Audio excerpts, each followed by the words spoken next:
Hello, friends, and welcome to the Worship Guitar Show. Hope you're doing great. Happy New Year. Wanted to just say it's great to be here, and we're going to dig in with hopefully some meaty content to kick off 2021. Now, guitar goals. It's a great topic. It is a great opportunity to really step into something that is creating specific targets, measurable targets, reachable targets, attainable targets, and as well as creating those, having some strategy to do this. Now, any of you who have kind of hung out last Saturday on my other show, Doppler's Gear Garage, which is now officially the GTR show, may have seen some of this stuff. But as it relates to the House of Worship, we're going to take a number of these same principles, but we're going to wrap them around what it is to be a worship guitar player. First and foremost, I want to say thanks for everybody that's tuning in. It is exciting to have each of you here. That is just exactly what I didn't want to do. There we go. Thank you so much. Okay. So, in any case, with that said, I want to take a moment and jump into the chat here and see who we've got. First of all, Alan. Great to see you. So awesome. Great. Thanks so much for hanging out with us. Let me jump in over on the world of Facebook and jump in over there and see who we've got there. And in any case, this is a topic that is near and dear to my heart. I am arguably most happy when I am teaching. And when I'm teaching, I'm having the opportunity to really kind of share the things that I'm passionate about, most importantly, so people have the opportunity to grow from that experience. That to me is really, really, really important. So what I'm going to do is I'm going to open up this little chat thing. And I know the moment that I do that, it's going to give us a little burst of audio no matter what I do. So with that in mind, there we go. Hey, it managed not to do that. All right, awesome. Riley, welcome. Forrest, welcome. All right, so first of all, what I would love it if everybody can do, great to see you. I would love it if each of you would be kind enough to just kind of let me know what the things that you have been most frustrated about on the guitar, be it for the past year, be it forever. And that way we can apply some very specific things towards the stuff that I want to share this evening. At the same time, sometimes people are always a little self-conscious about, hey, you know what? Sometimes I want to keep that a little closer to the chest, and that's totally cool. The goal here is for everybody to be comfortable, feel nice and at ease about this whole process. So that said, what I want to do is walk our way through a couple of concepts here that I think are going to be really valuable for everybody. All right, first and foremost, there is a concept of practice phases. And it doesn't really matter what you're doing, what style it is, whatever it is, these phases happen generally in a pretty specific order. And at the end of the list there is this satisfaction thing. And that's really one of the biggest concepts I want to speak to this evening, is that I think most guitar players have a tendency to feel frustrated by, there we go. Thank you so much, Daniel. Lead work and transposition. Oh, you're speaking my love language here. Great. So, one of the interesting things about this whole process that we kind of, oh, I did that again. Oh, I get it, because I didn't lock you down. Gotta love that. All right. You are going to be locked down, and that is not going to happen again tonight. There we go. Got all fancy with this new interface, and gosh darn it. All right, so here is the thing, is that we want to give you guys this great opportunity to, again, speak to the specific things. But the other thing is, most of the time when somebody says, hey, I'm having problems with transposition, 5 other people in the room are having that same exact problem. So in any case, let's say Chris Alexander, hello, great to see you. Always a pleasure. And again, Alan, hello. All right, there we go. I've got to scale these guys down just a little bit, and we'll get there just like this. There we go. All right, cleaning up my left hand and being happy with what I play. I love that. Thank you. Awesome. All right. By the way, Bruce, we have amended GTR into guitar tech and recording, but that is just a matter of splitting gears to guitar, and it's the same difference as far as I'm concerned. Love you, baby. All right. Oh, look at this fancy screen. What's going on, Brad? Well, if I can keep from oops, if I can keep from untethering it to the background, and to tell you the truth, it's actually a little bit noisier than I like. But the idea was to kind of pull in a little AC30ness into this whole thing. So again, the topic for this evening is thanks, Brew, is to talk about what things that we're really challenged by, and then finding some solutions for that. So I want to talk about these practice phases because this is really important. Hey, what's going on, Leighton? Oh, there we go. Okay, rhythm sometimes, and I am not bang on the beat, mostly when free strumming and adding some 16th notes, speeding up or slowing down. Awesome, thank you. Okay, we are rocking and rolling. I am in my zone here. So let's, for example, and this is going to be one of my favorite things to do, and you're going to see us doing a lot more of this, is we're going to do a little bit of group practice here. And the first and foremost thing is we're going to work on a little bit of subdivisions. Now, why would we possibly want to do that? Well, pretty much every rhythm we play is some sort of a subdivision, and the clapping thing is one of my favorite things to do. So if you will be so inclined as to endeavor, if you can put that mouse down and put that mobile device down, if you are so inclined, what we're going to do is this, is we want to basically subdivide 4/4 time with quarter notes. So simply we're going to be going 1, 2, 3, 4. So I'd love it if you would join me in clapping quarter notes and calling out 1, 2, 3, 4. Now the other thing that we're going to do is we're going to call out 1, 2, 3, 4, 2, 2, 3, 4, 3, 2, 3, 4, 4, 2, 3, 4. So here we go. 1, 2, 3, 4. 1, 2, 3, 4. 2, 2, 3, 4. 3, 2, 3, 4. 4, 2, 3, 4. That was awesome. Now, why are we calling out this 1, 2, 3, 4, 2, 2, 3, 4, 3, 2, 3, 4, 4, 2, 3, 4 business?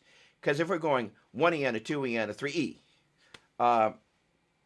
1E and a 2E and a 3E and a 4E and a, as we call these different things out, we want to have the ability to know where it actually occurs. So that is to say, if we go 1E and a 2E and a 3E and a 4E and a 2E and a 3E, that was in measure 2, 2E and a 3E. Now, obviously, I was subdividing down to the 16th note level, but when we start calling out specific measures, we can identify where specific things happen. Now, Leighton was kind enough to kind of say, hey, you know, this whole 16th note thing, this for your average worship team, we don't play an awful lot of 16th notes.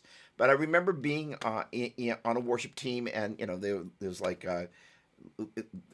decided to do this Israel Houghton song, and it was interesting to watch people negotiate their inability to understand what 16th notes were, how they actually sat on a grid, and how they could negotiate them.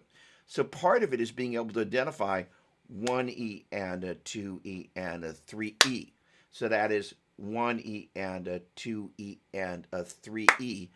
The ability to go 1E and a 2E and a 3E, calling out the beats, but also then going 1E and a 2E and a 3E and a 4E and a 2E and a 3E. So that was the second 16th note of 2, but in measure 2, right? So say, for example, we want to go 1E and a 2E and a 3E and a 4E and a 1E and a 2E. If we can't count our way to that puppy and have a way of identifying it and having a group of people go, hey, let's go call that. We're going to get to that in a minute. The ability to have that language and work our way through it, we're lacking that ability to set up that grid. So we're now going to go 8 notes, where we're basically going to go 1 and 2 and 3 and 4 and 2. So each time we get to where we would have gone 1, 2, 3, 4, we're going to call it the next successive measure name. 1, 2, 3, 4, 2, 2, 3, 4, 3, 2, 3, 4, 4, 2, 3, 4. So what we're going to do, though, is going to go 1 and 2 and 3 and 4 and 2. Sorry, 1 and 2 and 3 and 4 and 2, and so on and so forth. So again, what we're going to do is we're going to clap 8 notes. In other words, we're going to take 4/4 time, 1, 2, 3, 4, and we're going to subdivide each beat in 2. 1 and 2 and 3 and 4 and. But instead of saying 1 and 2 and 3 and 4 and 1 and 2 and 3 and 4 and, we're going to say 1 and 2 and 3 and 4 and 2 and 2 and 3 and 4 and. All right? We're going to do that for 4 measures, clapping eighth notes, calling out 1 and 2 and. So here we go. 1, 2, 3, 4. 1 and 2 and 3 and 4 and 2 and 2 and 3 and 4 and 3 and 3 and 4 and 4 and 4 and 2 and 3 and 4 and. I think I miscalled 3, so I should have gone 3 and 2 and 3 and 4 and. Let's do the whole thing again for the teacher. 1, 2, 3, 4. 1 and 2 and 3 and 4 and 2 and 2 and 3 and 4 and 3 and 2 and 3 and 4 and 4 and 2 and 3 and 4 and. Now I could fib and say I purposely made that mistake, but I didn't. But it's a great opportunity to go, if we didn't know where that was, that is to say I said the wrong thing when we were on measure 3, 3 and 2. I think I said 3 and 3. But the point being is by being able to go, okay, we're on measure 3. We're on 3 and 2. That is the second beat of measure 3. So that whole process of knowing where this stuff is one of the most important parts of being able to get comfortable with some of the stuff. So now let's just say, for example, we had grown up reading music notation, which most guitar players don't. We would have known all those subdivisions basically from the time we'd have gone da da da da da da da da da da da da da da da. So there are 8 notes: 1 and 2 and 3 and 4 and 1, 2, 3, 4. 1 and 2 and 3 and 4 and 1, 2, 3. So the point being is, from a very early point when people who read music start reading music and playing their instrument, that rhythm thing's drilled into them. As guitar players, we can just play all of this stuff. There we go. Awesome, awesome, awesome. First of all, welcome, welcome, welcome. Tell me about it, Chris. There we go. That's a sneaky way to get applause. I appreciate that, Bruce. You got that right. All right, so that gets us, now that we've subdivided, first of all, quarter notes in 4/4 time, which is most of what we play. There is some 6/8. We're not going to talk about that tonight. But the thing is that in 4/4 time, quarter notes are literally just subdividing each beat by 1. Eighth notes are subdividing each beat by 2. What we're going to do right now, and Chris Alexander knows what we're going to do, we're going to do eighth note triplets. That's subdividing each beat by 3. And there are a couple of things about eighth note triplets that are worth grabbing an acoustic guitar to point out. So I think, there we go. All right, so if I go, those are eighth note triplets going 1, 2, 3, 2, 2, 3, 3, 2, 3, 4, 2, 3. But if I leave out that middle triplet, it becomes 1. And if I were to call those out, it'd be 1, 3, 2, 3, 3, 3, 4, 3. So instead of going 1, 2, 3, 2, 2, 3, 3, 2, 3, 4, 2, 3, it's 1, 3, 2, 3, 3, 3, 4, 3. And that's basically swung eighth notes. So it's leaving out that middle triplet, and that's basically where a lot of the blues that we play comes from. And again, if we looked at that as the average musician on a piece of paper as a guitar player, we might kind of go, but if we heard it, we know exactly what it is. So the whole point of this is kind of putting some legs to these things that we already know what they sound like. So what we're going to do is we're basically going to go 1, 2, 3, 2, 2, 3, 3, 2, 3, 4, 2, 3. And successively, what we again have done is we've subdivided the quarter note by 1, divided by 2, and now we're going to do it by 3. Again, we're going to go 1, 2, 3, 2, 2, 3, 3, 2, 3, 4, 2, 3. Here we go. 1, 2, 3, 4. 1, 2, 3, 2, 2, 3, 3, 2, 3, 4, 2, 3. Awesome. Now what we want to do is just for an example, we want to do, that's so funny. All right, so what we're going to do now is we're actually just going to call out those swung eighth notes, which is going to be 1, 3, 2, 3, 3, 3, 4, 3. Here we go. 1, 2, 3, 4. 1, 3, 2, 3, 3, 3, 4, 3. Awesome. So what that gets us used to doing, and that's super, super important, is we're not always going 1, 2, 3, 2, 2, 3. Our rhythms aren't going. We're going. Preferably, we're doing it in tune, but the point being is that as we do that, we're leaving certain things off. And, you know, in many ways, it's a lot easier to count rhythm when you're playing notes that are, successively, like straight eighth notes or straight 16th notes, where they're just all bumping into each other, right? But that's not how the majority of music we play happens. There are these rests that split things up. Holy cow. And that is why the ability to count stuff, and when we get to the 16th notes, you'll particularly appreciate this process. And by the way, one of the neat things about all of this is if you take a look at the practice phases to my left there's discovery, observation, refining, repetition, performance, precision, and satisfaction. My guess is by the time we get to the 16th notes, some of you are going to be like, holy snap, that was actually hard. Now, the interesting thing about that is once you kind of get used to the process, though, you will have seen those different phases and realize once you own rhythm, because so much of what we do is actually rhythm-based, then there's a satisfaction that comes with it. So one of the things that I've really identified as a big challenge for so many guitar players is the frustration around the things that they can't do. And most of us have a tendency to fixate on the things that are difficult for us to do versus the things that we've actually got dialed. It's like once it's in the rearview mirror, it's behind us. So what we want to do is really focus on the things that we have yet to do, but knowing that if we kind of chew it through this practice formula, we know we're going to end up with the most important thing, which is feeling satisfied about the instrument, because we know we're growing and we know we're hitting that checklist. All right, so the whole thing with this eighth note, the swung eighth notes is 1, 3, 2, 3, 3, 3, 4, 3. Again, that's, and being able to go 1, 3, 2, 3, 3, 3, 4, 3 is an important part of being able to take this part of your brain, this part of your brain, and this part of your brain, and get them syncing together. I'm not going to do that to you yet, but chances are by the time we're done, we're going to incorporate some rhythmic playing. What's going on, David? Great to see you. Welcome.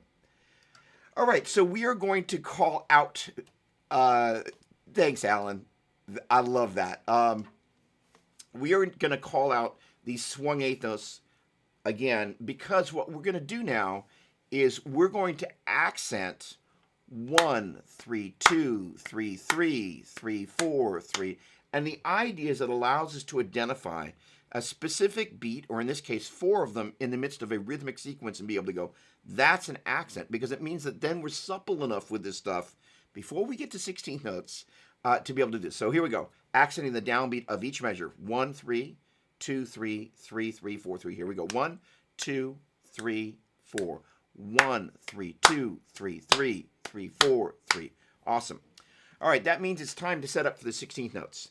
When we're doing the 16th notes, we're going to call out 1E and a 2E and a 3E and a 4E and a. So we're also, this is where it gets to be a little bit more complex as we call out the measures at the same time, because we're calling out 1E and a 2E and a 3E and a 4E and a 2E and a 2E and a 3E and a 4E and a 3E and a 2E and a 3E and a 4E and a 4E and a 2E and a 3E and a 4E and a. Now, again, I'm going to pick that second 16th note of 2 for measure 3. In other words, 1E and a 2E and a 3E and a 4E and a 2E and a 2E and a 3E and a 4E, 3E and a 2E. So that allowed me in the midst of all that stuff to be able to go. In other words, 1E and a 2E and a 3E and a 4E and a 1E and a 2E and a 3E. And now I'll call measures. 1E and a 2E and a 3E and a 4E and a 2E and a 3E and a 1E and a 2E and a 3E and a 4E and a 2E and a 3E and a 3E. I can't say it. 1E and a 2E and a 3E and a 4E and a 2E and a 3E and a 3E and a 4E, 3E and a 2E. Oh, I'm losing mine. Slow it down. 1E and a 2E and a 3E and a 4E and a 2E and a 3E and a 3E and a 4E and a 3E and a 4E and 3E and a 4E and a 4E and a 1 4E and a 2E and a 3E and a 4E and a. Boy, I didn't do that very well. So let's just come back to calling them out. So the goal though is to be able to go, all right, well, we're going to walk these through. We're going to talk them through. So here we go, calling out the 16th notes as well as some others. 1E and a 2E and a 3E and a 4E and a 2E and a 2E and a 3E and a 4E and a 3E and a 2E and a 3E and a 4E and a 4E and a 2E and a 3E and a 4E and a. That's so funny. David, yes, it does, and that's a great point. So we're going to come back to that in just a moment. Um, Hang on, I'm going to put that up there, and yes, it does. Let me size that down just a little tiny bit. But that is a great point. So this is one of the differences between active listening and passive listening, and active recording and passive recording, and that skill of really optimizing our rhythm such that what you just watched me do was a perfect example. Once we start playing, we're juggling this stuff and tracking the rhythm and all these other things simultaneously. It's just a matter of a juggling thing. All right, so let's call out the 16th notes: 1E and a 2E and a 3E and a 4E and a 2E and a 2E and a so on and so forth. Here we go. 3, 4. 1E and a 2E and a 3E and a 4E and a 2E and a 2E and a 3E and a 4E and a 3E and a 2E and a 3E and a 4E and 4E and a 2E and a 3E and a 4E and a. All right, now what I'm going to attempt to do is I'm going to play those same stabs, and hopefully now I'm going to play it in time. So basically I was taking 1E and a 2E and a 3E and a 4E and a 2E and a 3E and a 3E and a 4E and 3E and a 2E and a 3E and a 4E and a 4E and a 2E and a 3E and a 4E and a. That's easy for me to say. So the idea is, no, you don't always need to count out the measures. You can just go 1E and a 2E and a 3E and a 4E and a 1E and a 2E and a 3E and a 4E and a, which I would generally suggest doing as you're getting started while you're playing. But one of the challenges that we have, again, is we've got this 1E and a 2E and a 3E and a 4E and a 2E and a 2E and a 3E and a 4E and a 3E and a 2E. 3E and a 2E. That second 16th note on beat 2 in measure 3, that sucker for most guitar players is like, that's that thing, it's coming at me, and then it went by me. We've got to have a way of being able to get comfortable with that. So what I want you guys right now to do, I would love it if you would grab your guitars.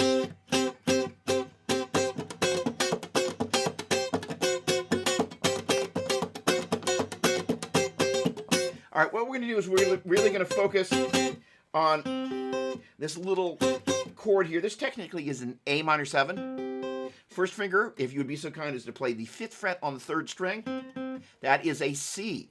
And then have your pinky bar across the 8th fret on the 2nd and 1st strings. That is going to be a G and another C respectively.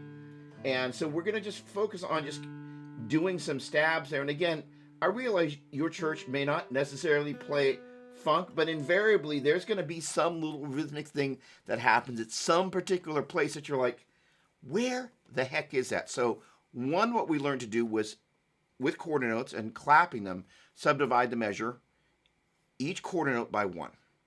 Subdivide, when we got to 8th notes, each quarter note by 2.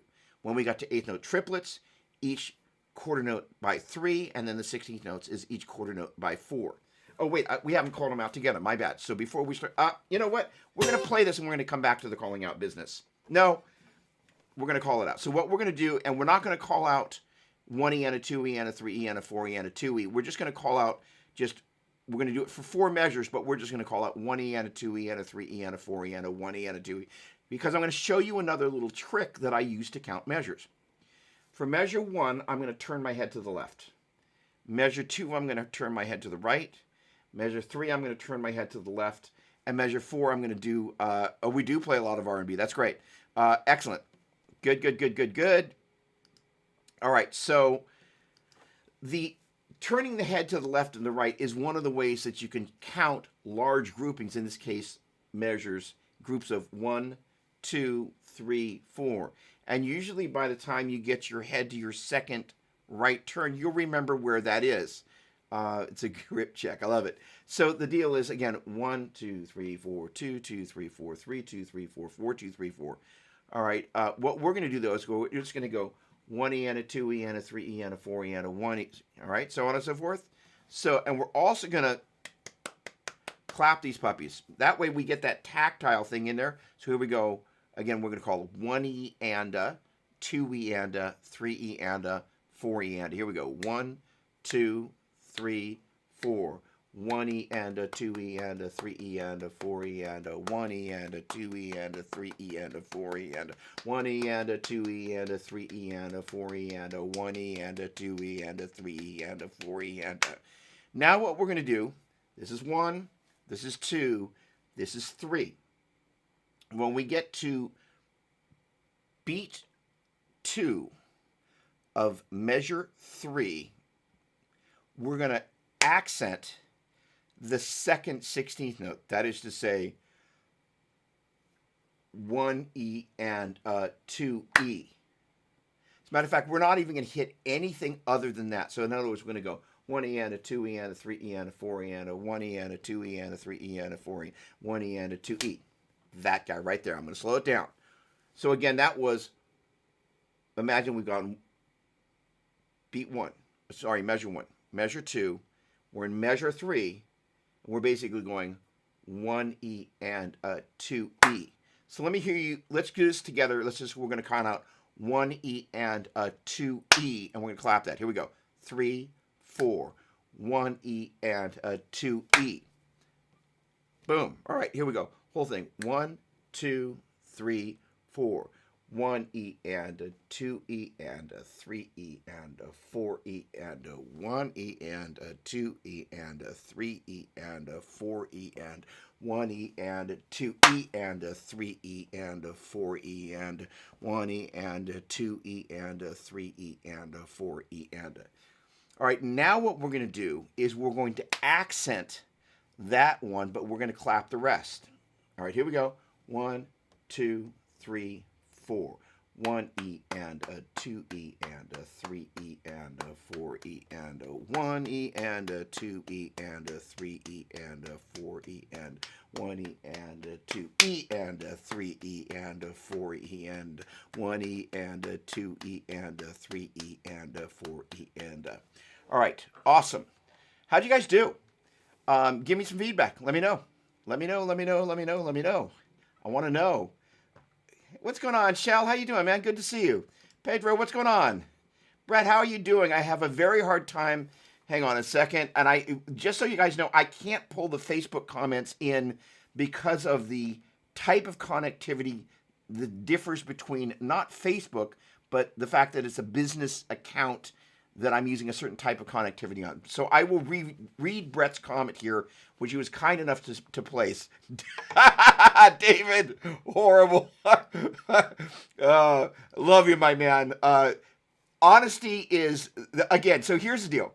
I'm gonna head back over to Brett in just a moment. So this is a great thing about this practice phase is first of all, you may or may not have ever called out 16th notes while playing them.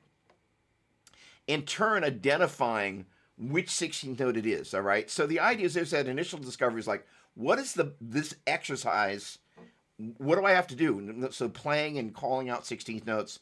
Then it's the observation is like, oh, I kind of do that horribly. Oh, that's hilarious. I love that. Let me come back to David and offer some consolation. So, first of all, then there's a little bit of refining is going, okay, is it a tempo thing? Is it a beat thing? So the idea is like, one of the things that we can do is just go, let's just call out one beat worth of 16th notes. 1E and 1E and 1E and then accent each one. 1E and 1E and 1E and 1E and So that way you're just kind of going, okay, I get that. Then 1E and 1E and 1E and 1E and 1E and 1E and 1E and 1E and you notice my time wavered a little tiny bit, but and David, I think it was your comment, correct? Yeah, about the timing goes out the window. So this is where I was talking about this idea of the type of focus that we've got, where there's a point where we go from passive listening. Somebody's playing some music in the background we're not paying attention to. We're memorizing a piece of music where it's active listening. There's a type of practice that is active practice where we're doing this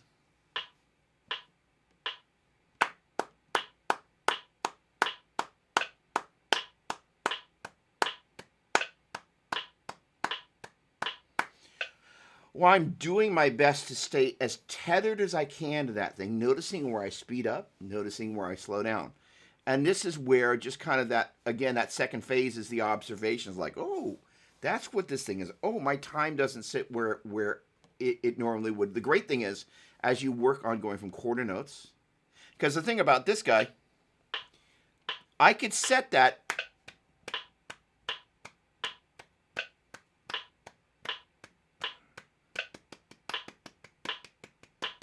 one E and a 2E and a 3E and a 4E and a, so I'm got the subdivisions, but in many ways it's better go 1, 2, 3, 4, 1 and 2 and 3 and 4 and 1, 2, 3, 2, 2, 3, 3, 2, 3, 4, 2, 3, 1E and a 2E and a 3E and a 4E and a, I actually did pretty well there. So that, and obviously what I was doing there, or just to recount, on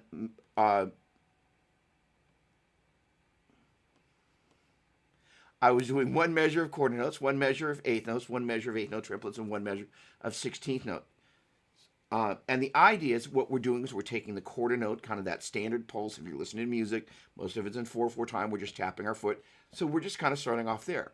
Then we take that quarter note and subdivide it in 2, subdivide it by 3, and subdivide it by 4.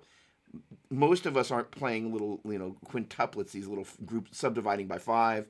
So we don't have to worry about that most of the time in worship music.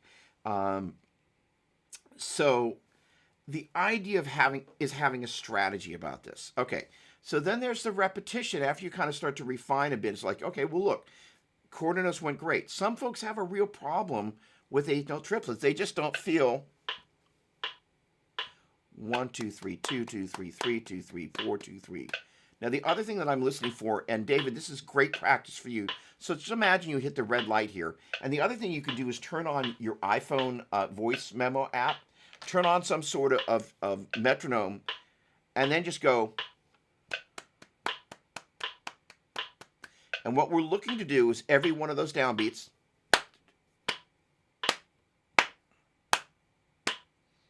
then eighth notes.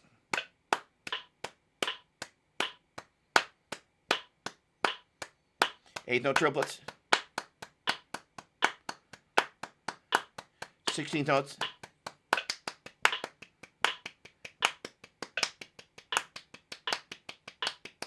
and what we're wanting to do there is really make sure the first one of those subdivisions for each beat, we're trying to, it's like that game they have, at circus, or no, at where they've got the Ferris wheels, whatever the heck those things are, where your families get together, and they've got the little things that come up out of the ground, you hit them over the head.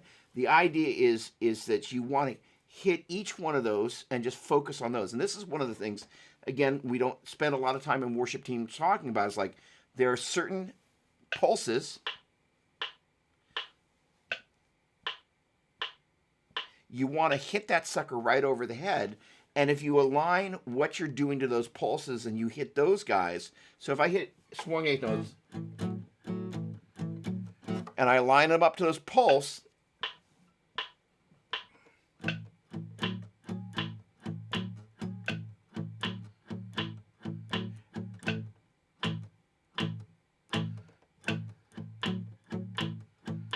and let's say your swung eighth notes are terrible, then just go between and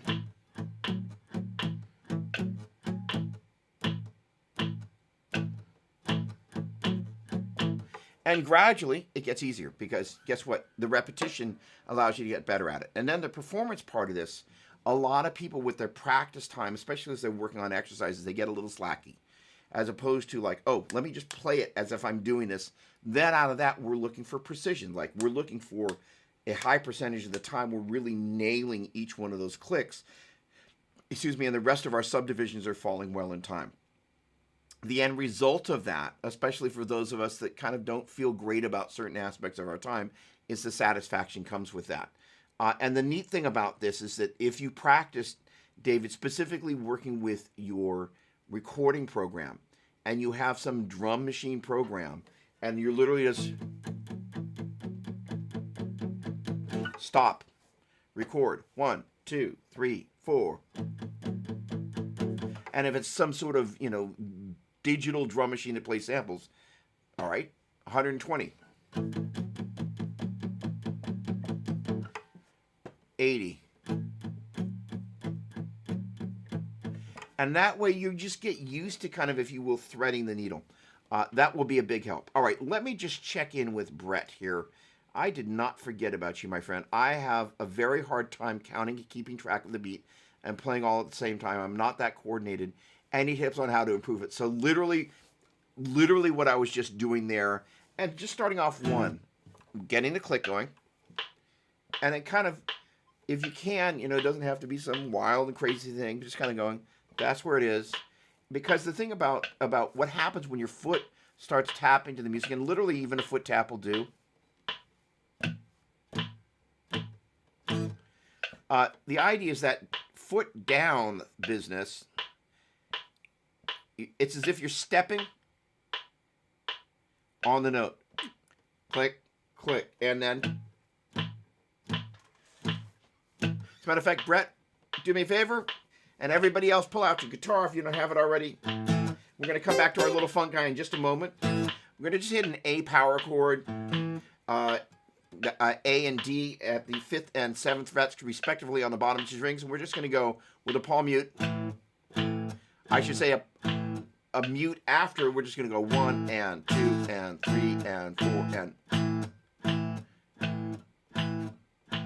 We're just going to play. Now we're going to go 1, 2, 3, 4. Call that out here. 1, 2, 3, 4. 1, 2, 3, 4. Now we're going to call out 1 and 2 and 3 and 4 and 1 and 2 and 3 and 4. Here we go. 1 and 2 and 3 and 4 and 1 and 2 and 3 and 4 and. Now I threw a little bit of a wrench in there on purpose, because one of the things guitar players are really bad at is not necessarily being able to go 1, 2, 3, 4, but 1 and 2 and 3 and 4 and that is the concept of duration. We're not hitting quarter notes going 1, 2, 3, 4. We're hitting 8 notes on each downbeat. 1 and 2 and 3 and 4 and. So let's play that and call it out. Here we go. 1 and 2 and 3 and 4 and 1 and 2 and 3 and 4 and. All right, Brett, do me a favor. Give me a little bit of feedback and let me know what that was like. Was that any better, any worse? All of the above. Whack-a-mole. Thank you very much, Leighton. That's exactly it. Whack that mole. All right, so feedback. I would love it if anybody dares to go, hey, that was a help. That didn't help me at all. Now I feel worse. Or just kind of like, oh, wow. Because here's the thing. It's just a matter of isolating each one of those, right? Now, in terms of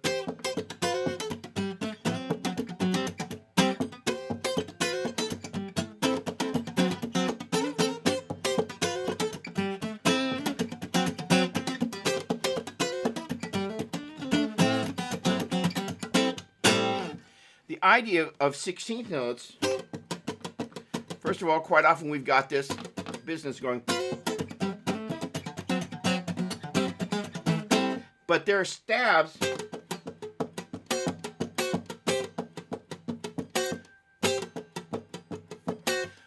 that we have to be able to go 1E and a 2E and a 3E. And if we can't count them, and if we can't learn to kind of get our, no, it's not happening at the quarter note level, it's not happening at the 8th note level, it's not happening at the 8th note triplet level, it's happening at the 16th note level. If we can't get it down there, we're going to have a little bit of a challenge. All right, check this out. It helps, but I got more work to do. My pinky still hurts. I love it. Excellent, excellent, excellent. More work is always good, and the pinky will be painful from time to time. Brett, give me some feedback there, bud. Let me know how that went. Okay, now, and thank you, Alan. So the deal is, we're going to be taking basically an A minor 7. First finger is going to be at the 5th fret on the 3rd string, playing that C. Pinky is going to be at the 8th fret, respectively, on the 2nd and 1st string, playing the G and C up an octave. So we're going to go 1E and a 2E and a 3E and a 4E and a 1E and a 2E and a 3E and a 4E and a 1E. So we're going to go 1E, 1E, 1E. So we're just playing for the duration of the 16th note. We're not just going 1E and a 2E and a 3E and a 4E, and we're going 1E. So let's just take a moment. We're going to go 1, 2, 3, 4, 1E. And we're going to mute when we say E. All right, so we're going to count in for one measure. 1, 2, 3, 4, 1E. You with me on that? So now what we're going to do is we're going to go 1E and a 2E and a 3E and a 4E and a 1E and a 2E. So I hit on the second 16th note. That is, I went 1E as opposed to 1E. All right, so again, what we're going to do is we're going to count in a measure, and it's going to keep looping 1E and a 2E and a 3E and a 4E and a 1E.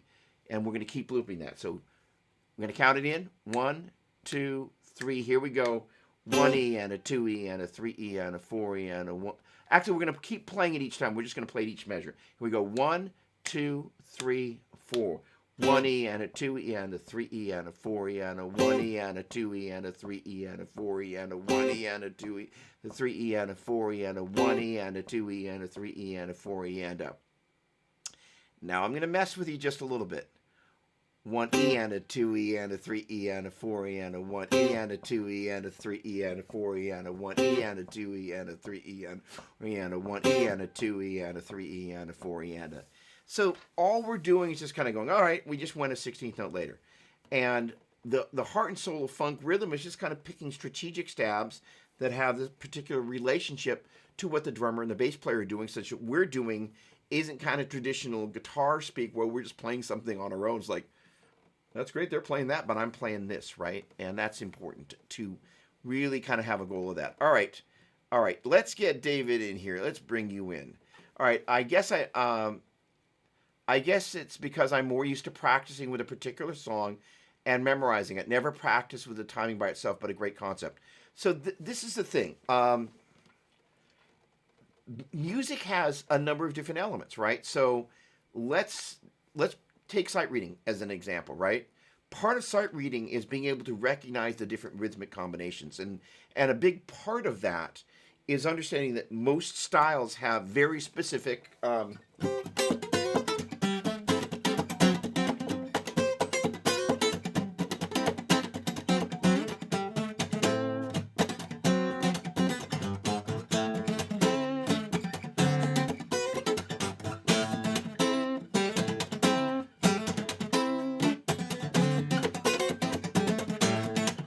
and if you speed it up.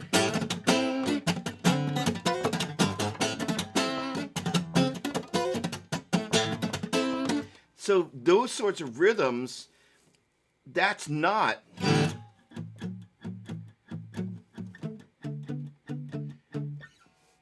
so after a while you find there's a finite number of rhythmic combinations for each of the main styles that you potentially want to play. Which means if you can identify what those rhythmic combinations are and just practice those rhythms with or without chords or with or without a chord progression, then it means you just begin to own those rhythms. Now, one of the other things that's a challenge is, let's say, for example, we got to get from 1E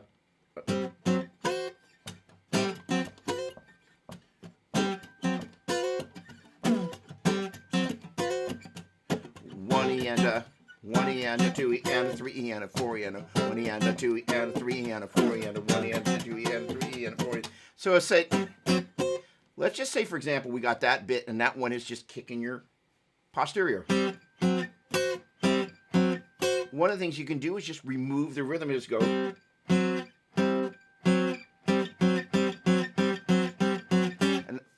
that's what I call the subdivision method. We're basically going 1, 2, 3, 4, 1 and 2 and 3 and 4 and 1, 2, 3, 4, 1 and 2 and 3 and 4 and 1, 2, 3, 4, 1 and 2 and 3 and 4 and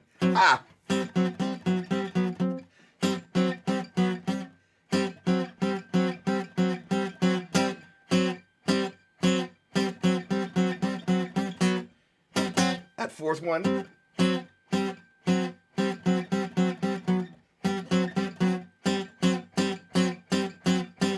So the idea is being able to go, where's the problem, right?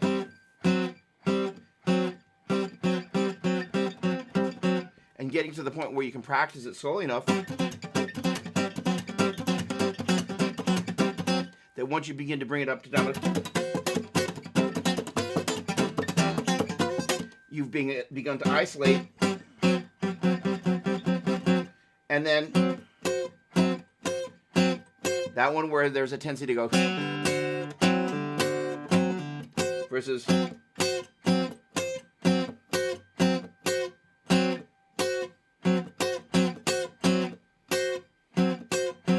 and then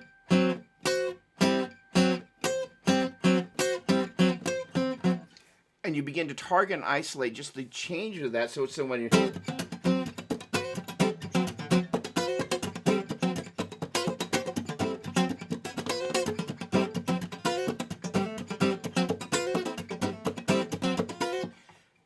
then that rhythmic part of it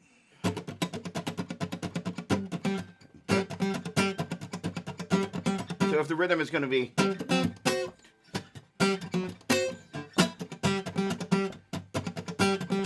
one E and a 2 E and 1 E and a 2 E and a 3 E and a 4 E and a 1 E and a 1 E and a 2 E and 1 E and a 2 E and so all right, that's 1 is the downbeat of 1, 1 E and that's the fourth 16th note of 1.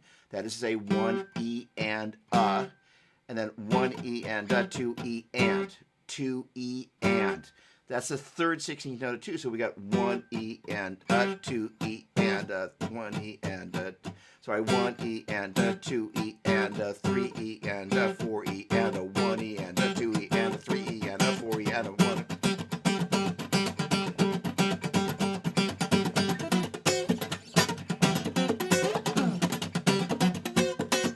And after a while, the next time you hear down, down, down, down, down, you're like, wait a second, 1 E and 2 E and or you hear something different, you begin to recognize it, and you just start to move things around a little bit. And that's kind of where being able to call out all those individual 16 notes becomes such a help.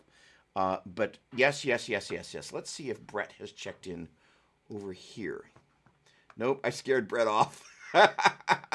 Either that or for whatever reason Facebook is not refreshing, but I'm not going to believe that, and I'm not going to believe I scared Brett off either. All right, whack-a-mole, I love that. So let me head over here real quick. All right, so again, that discovery is just like, all right, say for example, so we decided to take this and turn it into an exercise. 1 E and a 2 E and a 3 E and a 4 E and 1 E and a 2 E and a 3 E and a 4 E and a 1 E and a 2 E and a 3 E and a 4 E and a. So let's do this together. And this may be a little bit painful for some of you, but we're going to do it anyway. We're going to play this G here at the 5th fret on the 4th string with the first finger. We're just going to go 1 E and So all we're going to do is 1, 2, 3, 4, 1 E and sorry. I'm going to have to slow it down. 1 E and 2 E and 3 E and. So we're going to hit 1 E and all right, we're going to count it 1, 2, 3, 4. 1 E and 2 E and 3 E and 4 E and 1 E and 2 E and 3 E and 4 E and 1 E and 2 E and 3 E and 4 E and 1 E and 2 E and 3 E and 4 E and all right, give me a little bit of feedback there. What was that like for you guys? Good, bad, in between? Toggling between the appropriate application so I can see all. There we go. That is not the one I wanted to see. That's the one I wanted to see right there. Okay, good. All right, Brett, still here. Thanks, my friend. All right, good. All right, so again, what we're doing is 1 E and 2 E and 3 E and 4 E and 1 E and then we're just learning to identify where some of these slightly less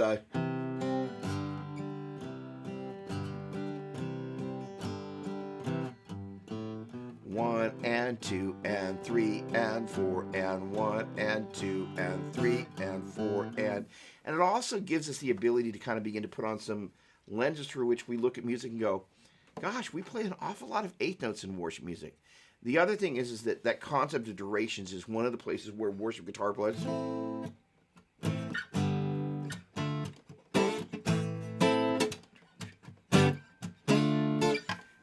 worship guitar players and guitar players in general were really not good at this concept of actually knowing what the actual durations are. All right, heading over to here. One of the other things about the practice art of this is being able to set up some way of documenting what are the tempos that I'm actually working on stuff at. So let's say, for example, let's see, I think there was a comment about lead lines in here. Let me just go ahead and grab that and pull that up. Good. Almost there. I'll come back to that in just a moment. Okay. Yep. Where did the lead lines come up? I know I saw them. All right. Come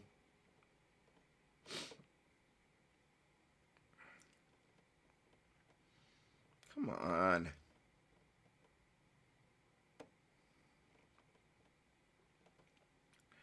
Am I in the wrong? Yes, it would have been over here then. Okay. Give me a moment.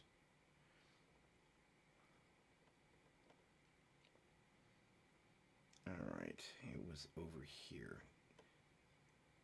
Oh, okay. Brandon, how you doing?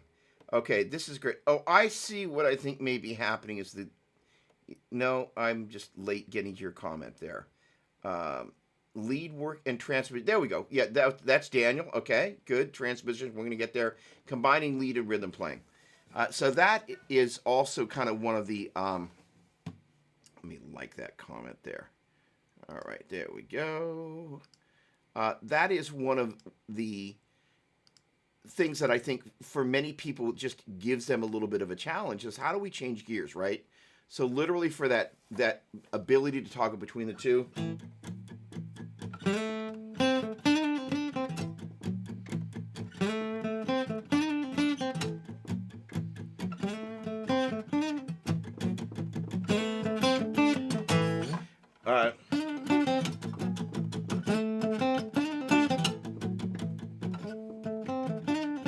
That is to say, if you've got some song that this is the example of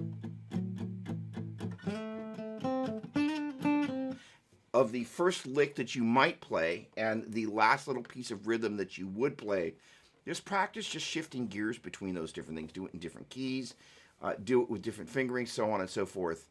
I think that will be a huge help and just really give you some new approaches to doing all of this. I think that will be a giant vehicle for improvement.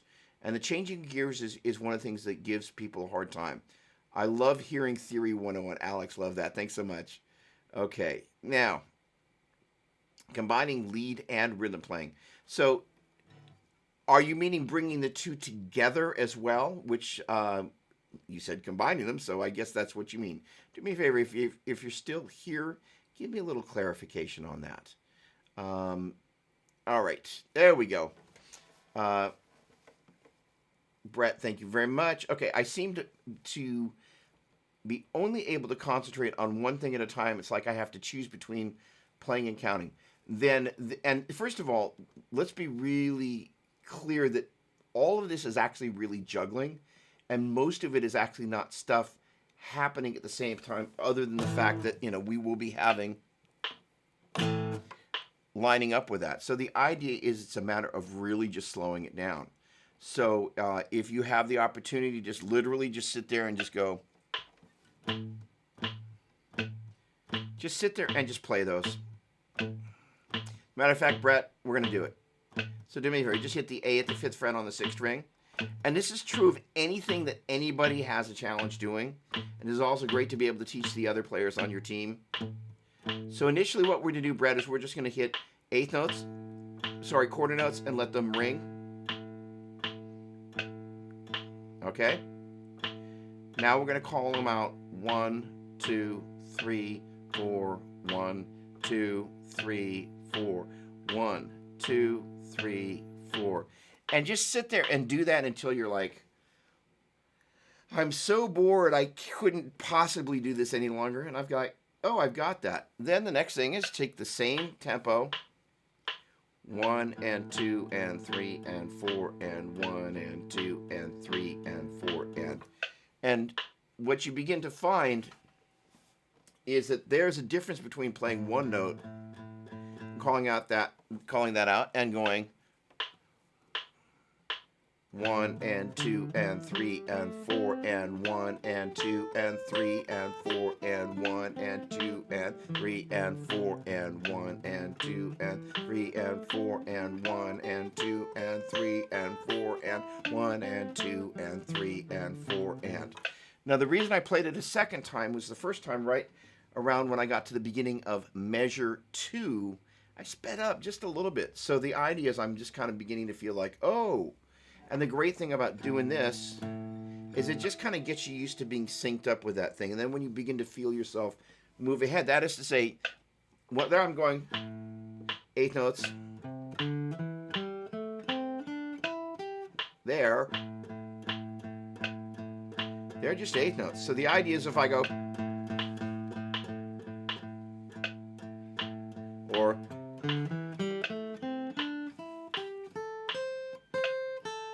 and have to realign myself because I sped up so much. You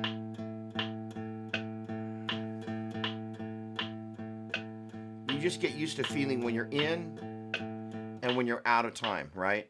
So that is just part of the process that if you just sit there with one particular, let me move this, there we go. If you sit there with just one subdivision and get really comfortable with it, then you just practice doing something like just running the pentatonic, and you might just separate it out into pieces. So we just play quarter notes, 8 notes, quarter while calling out 3, 4, 8 while calling out 2 and 3 and 4, and then just practice toggling between quarters and eights. In fact, let's do this right now. We're going to go measure quarter notes, measure 8 notes. 3, 4, 1, 2, 3, 4.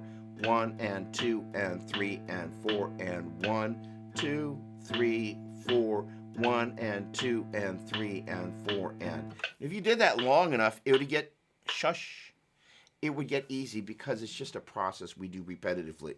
Then you just gradually start making it a little bit more complicated, and it's just like it's kind of like riding a bicycle. I remember the first time my stepfather put me on the bicycle.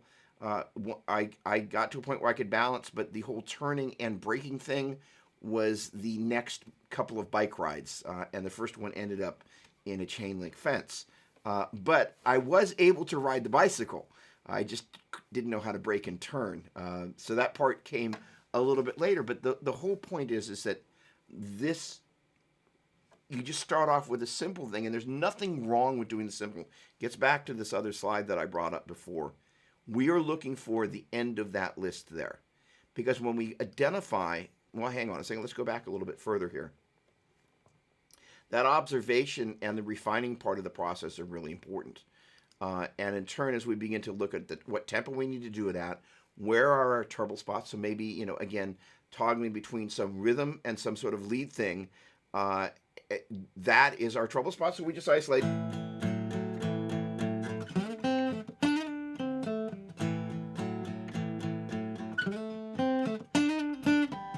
Different key, different lick.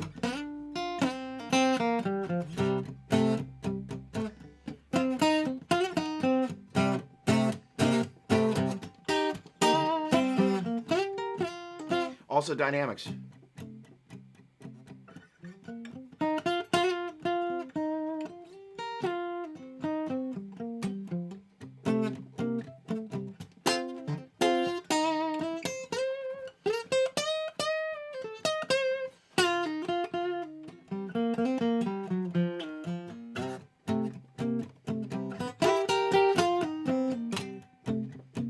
And also then trying different licks.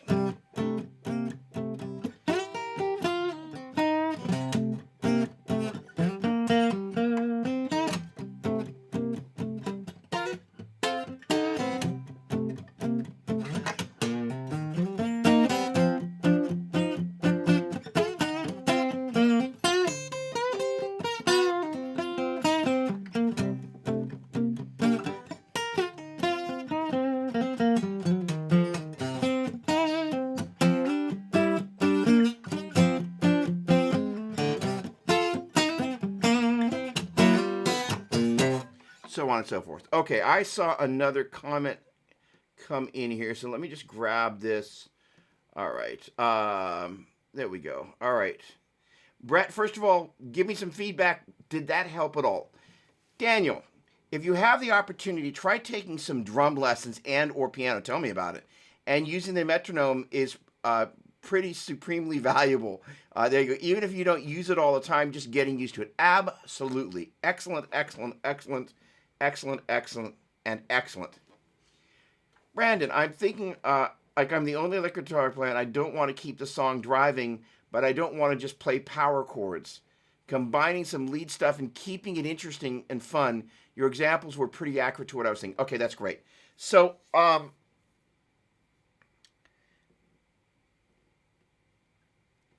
one of the different types of things, so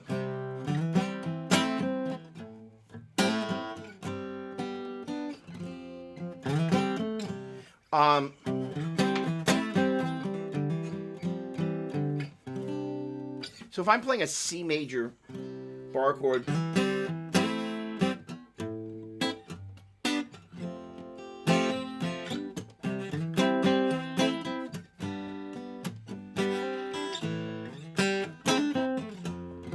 let's just say we're in the key of C major, and the chords are C major, or in this case a C sus2, a G major, an A minor, or an A minor 7 in this case, and an F major and an F major add 9. And if I'm going over your head with the chords, don't worry about that. Just imagine we're in the key of C major. And you could simply just go C major, G major, C major.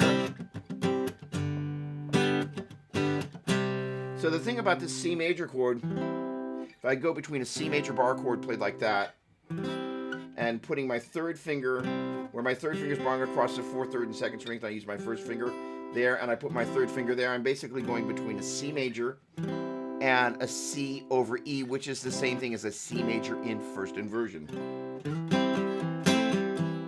Another thing about that,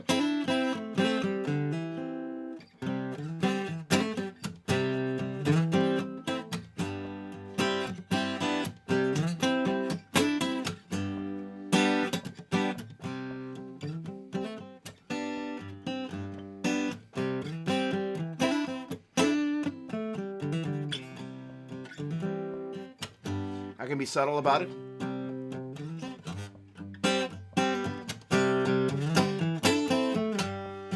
Or less subtle about it. And I can wait.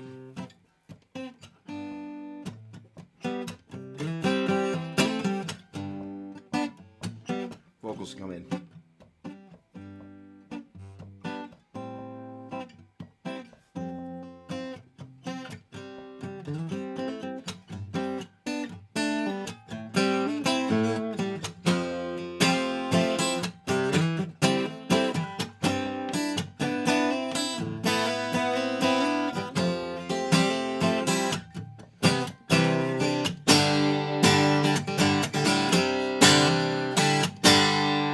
Probably peaking the mic there, but the point being is there at the end, I was kind of doing the equivalent of what you're talking about. It's like, okay, now I need to go something big. This is one of the things that I think a lot of worship guitar players just don't do a great job. Is there are times when you need to be down at the bottom of the neck.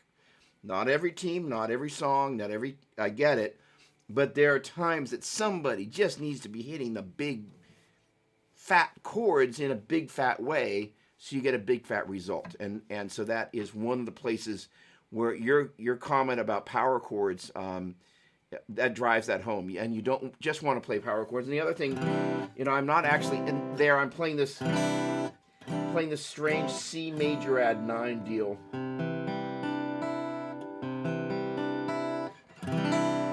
It's really kind of like a G chord that you move the bottom 2 fingers up, and then included that open high E string, which actually makes it, it's still a C, G. And this is right there, that D is a C major,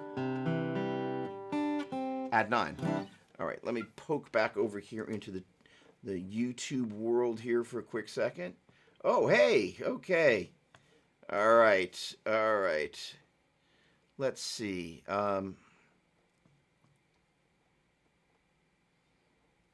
All right, there we go. Hang on. Oh, let's see this. Counting, metronome and drum track. Slow, fast, practice. Maybe record a looper. If no good, go back to the beginning. That's right. And listening to yourself, and also recording yourself. Here's the thing: is that it's a finite number of things to do, and again, that whole thing of starting off with just quarter notes, just like eighth notes, even not calling it out. That is to say, quarter notes, just playing them. Eighth notes, quarters, eighth notes. Then you can start calling them out once you're comfortable, or maybe just call out the quarter notes. 1, 2, 3, 4, and then the eighth notes. Quarters, then the eighth notes. Then when you're comfortable, 1, 2, 3, 4, 1 and 2 and 3 and 4 and. Here's the thing: is the human brain has a tremendous capacity to learn. It's just a matter of sometimes just breaking things down. It's like a giant steak. You don't stick a whole steak in your mouth and go, "That's awesome." You got to cut it into bite-sized pieces, and you just find that over time you're able to digest things a little bit faster. And it's just a matter of repetition. Chris Alexander, I think Doug said something on the GTR show about putting on a metronome under his pillow. It worked for him. Yeah. So the idea of this whole time thing, thanks for the reminder. So I didn't feel time supernaturally as a young adult. So I ended up just trying one night out of pure like creativity and frustration. It's like, I'm going to put a metronome underneath my pillow. And I forced myself to go to sleep with that. And I woke up the next morning. I was like, I feel time a lot more confidently now because I allowed it to get into my subconscious. And so, I think that's one of the things that sometimes, we just got to let stuff sink in. And the other thing is that sometimes distracting ourselves. That's why doing something like this of the 1, 2, 3, 4. Because in the process of calling out those quarter notes, you're also getting good at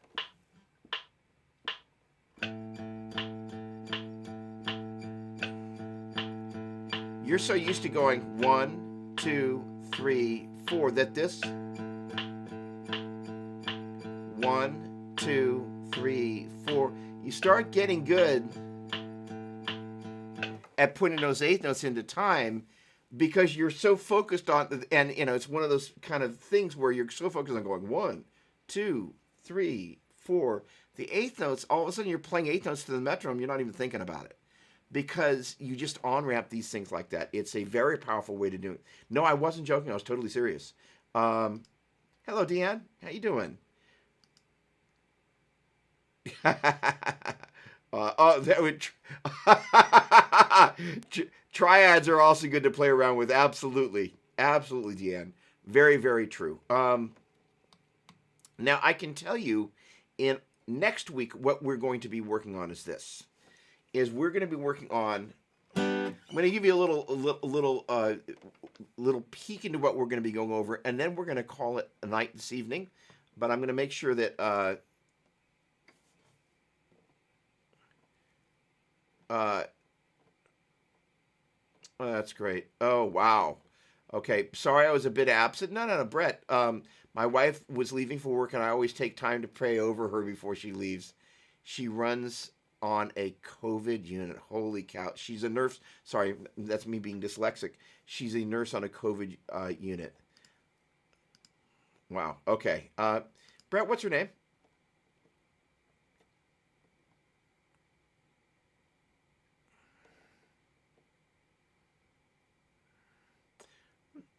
Okay, so let's want to briefly talk on what we're going to be talking about in this next week. We're going to be taking the concept of the triads. Now, I realize if you've got an acoustic and you don't have a cutaway, the key of G major is a little bit of an ordeal there. Hang on, let me switch off of this scene here real quick so you're not seeing this overlay. There we go. Where is that? We're going to go back to, hello, we want this, there we go. My overlay is overlaying. Stop that. There we go. That's what we're looking for. All right, so the deal is this. You moved up there a little bit. Hang on just a second.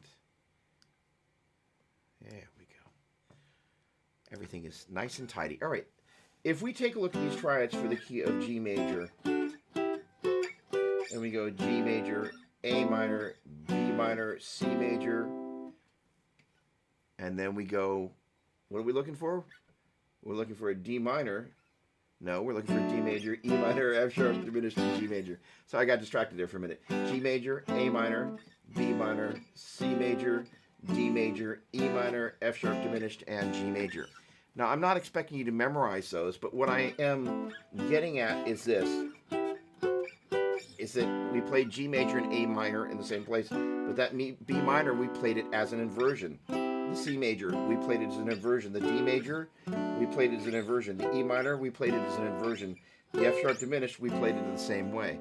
And what we're going to get used to doing is working through these, sorry, trying to talk and play this, sorry.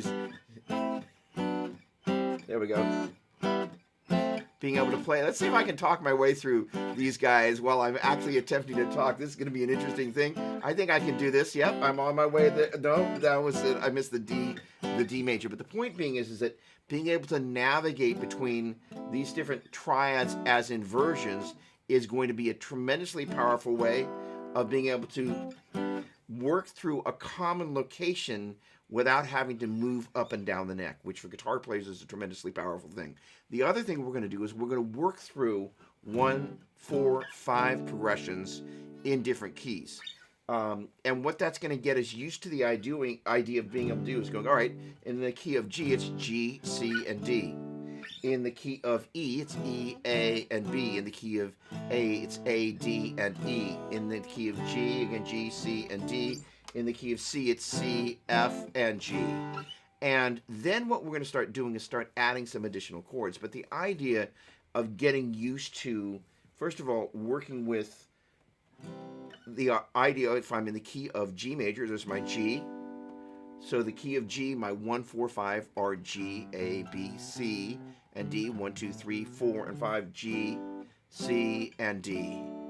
So I'm able to play that. So, and honestly, Deanne, thank you for this.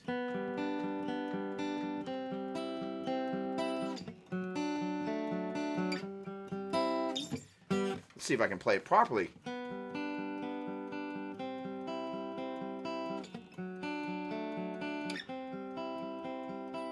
So there's G, there's C, D, C. Not perfectly in tune, but the idea is it gives us the ability to have very little chord movement. Traditionally, we would be going to our traditional shapes. Now, the advantage of that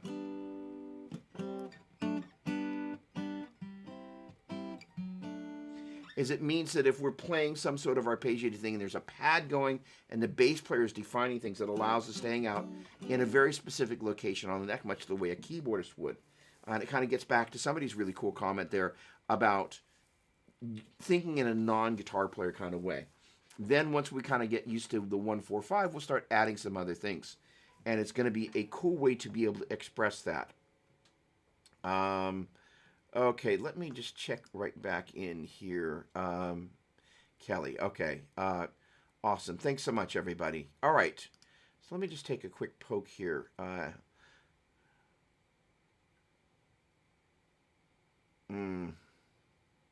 right. Okay, let's hang on. Let's just jump back in here for a quick second. I think a lot of timing issues because I don't have a Martin. I think certain brands help with tempo better. I love that concept. Bruce, that is pretty funny. That is an iconic statement there. As a matter of fact, hang on a second. That is so good. I'm screen grabbing that. Oh, that's hilarious. We were on the phone today. The Martin folks are really, really, really, really great people. And they have a love for the House of Worship and supporting us. So we're going to send that to somebody. They'll get a kick out of that. Alan, thank you. Always a privilege serving. And it's great to just kind of see that, you're doing the same. So thank you. Nothing wrong with the gear talk. This is the Worship Guitar Show. We can talk gear here, absolutely. That's so funny. That's great. Thanks, Chris. All right, awesome, Deanne. Absolutely. So the Triad thing next week is going to be really cool. We're gonna come at it from the ground up. We're not going to leave anybody, kind of stranded. And the other thing is, I'm going to put together a little cheat sheet. And one of the things that we want to do, and a lot of worship guitar players who play acoustic don't spend a lot of time playing bar chords. They're much more in favor of playing the capo. No shame in that. But the idea is of developing some 1-4-5 strategies so we can just kind of see where we can play it. Right. So there is G, C, and D, but we can also go G, C, and D. And the idea is G, C, and D is looking at a couple of places of G, C, and D. So we can just have a couple of ways to go, oh, okay. Because here's the great thing about that. Oh, I'm kind of going there a little bit. So if I can play G, C, and D like that, using that little pattern like that as a 1-4-5, and I'm going to play it like this, G, C, and D as 1-4-5. If instead of playing G there, I choose to opt for C, I can take that same 1-4-5 for the key of C. And if I take, instead of going 1-4-5 down here like this for G, I can go 1-4-5 for C. That is to say, I took this 1-4-5 shape here for G, and I just move that up to C. I don't really even have to know the note names. If I know this is 1-4-5, and it is G, C, and D, move that shape up to C. Now I can just take that same shape, and that is going to be C, F, and G. But the point being, you don't have to know what that is, right? And then the same thing where I went, all right, that's G, C, and D, G, C, and D. Now I can just, where the same way I took this guy and moved it up, I should say this guy and moved it up to here. We can take this one and move it down to here. So that, somebody was talking about transposing as well. So all I did was take a look at the relationship of that being a 1, 4, and a 5. And this guy, if I wanted to be at A, if I wanted to be at C, if I wanted to be at D, and the same thing is true. That's 1, 4, 5 of G. So if I want it to be 1, 4, 5 of D, I just move it down to D. Of C. And so on and so forth. So what it does is it gives us the ability to just kind of go, oh, right. And we're taking advantage of the shape-based nature of the guitar. So we're going to be, however, doing some stuff that's not going to be quite as shape-driven. That is to say, when we go from G major to A minor to B minor to C major to D major to E minor to F sharp diminished, there we're working with those inversions. There we go, learning the neck. Thanks for the encouragement. So the idea, though, is that after a while you begin to kind of go, oh, all right. So the idea is if we know this is 1, 4, and 5, if our chord progression goes 1, 5, 6, 4,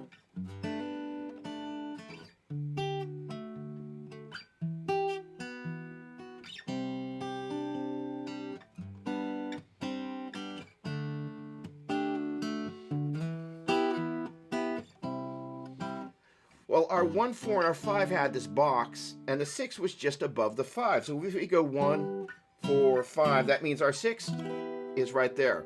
So if this went 1, 5, 6, 4, now we can go 1, 5, 6, 4, because again, that was our 5, so there's our 6. So if this is 1, 4, 5, so that's our 5, there's our 6.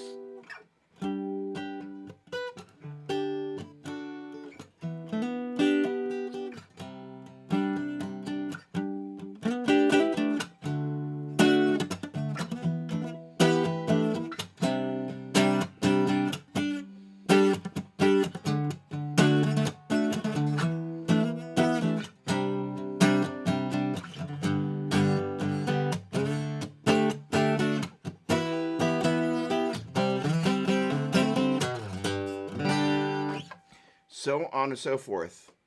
All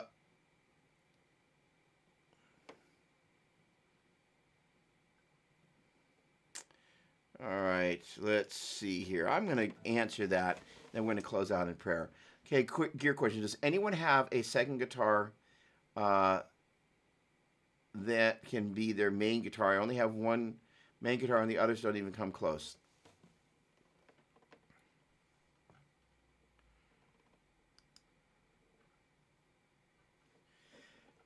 Alrighty. So here's the thing. No two guitars really sound alike.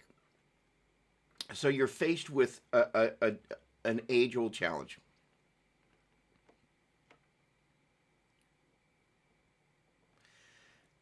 Do we try and get a second guitar that is as much like the main guitar, such that in case you break a string, or for whatever reason, pot stops working or starts getting noisy or whatever it is, the jack stops working properly, you can just swap it out.